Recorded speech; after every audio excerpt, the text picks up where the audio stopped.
ఒకసారి భార్యాభర్తలిద్దరూ పడవలో ప్రయాణమయ్యారు. సముద్రం మధ్యకు చేరిన తర్వాత వాతావరణం మారి తుఫాను మొదలైంది. అలల తీవ్రతకి పడవ బాగా ఊగసాగింది. భార్య ఏమవుతుందో అనే కంగారుతో భయపడుతూ ఉంటే భర్త మాత్రం నవ్వుతూ ప్రశాంతంగా కూర్చుని ఉన్నాడు. ఇది గమనించిన భార్య, నేనింత కంగారు పడుతూ ఉంటే, ఈ వాతావరణాన్ని చూసి నాకు భయం వేస్తూ ఉంటే నువ్వింత ప్రశాంతంగా ఎలా ఉండగలుగుతున్నావు? ఆ మర్మమేంటో నాకు కూడా చెప్పండి అంది. అందుకు భర్త వెంటనే తన దగ్గరున్న కత్తిని తీసి భార్య మెడ మీద పెట్టి, ఇప్పుడు నిన్ను చంపేస్తాను అని అరవసాగాడు.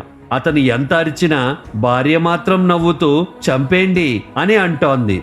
అప్పుడు భర్త, నిన్ను చంపేస్తానని మెడ మీద కత్తి పెట్టి బెదిరిస్తున్నా నువ్వు నవ్వుతావేంటి అని అడిగాడు. అందుకు భార్య, మీరేంటో నాకు తెలుసు. నేను మిమ్మల్ని నమ్మాను. నన్ను మీరు ఏమి చేయరని నాకు తెలుసు కాబట్టి నాకు భయం రాలేదు అని చెప్పింది. అందుకు భర్త, నేను ఈ సృష్టినంతా నడిపించే దైవాన్ని నమ్ముకున్నాను. ఏది చెయ్యాలో, ఏది నాకు మంచిదో అన్నీ తెలిసిన భగవంతుడే అన్నీ చూసుకుంటాడనే నమ్మకం నాకు ఉంది. అందుకని వాతావరణం ఎలా మారినా దైవంకేది ఇష్టమైతే అదే జరుగుతుందని ప్రశాంతంగా కూర్చోగలిగాను అని సమాధానం చెప్పాడు. ఆ మాట విని భార్యకి నోట మాట రాలేదు.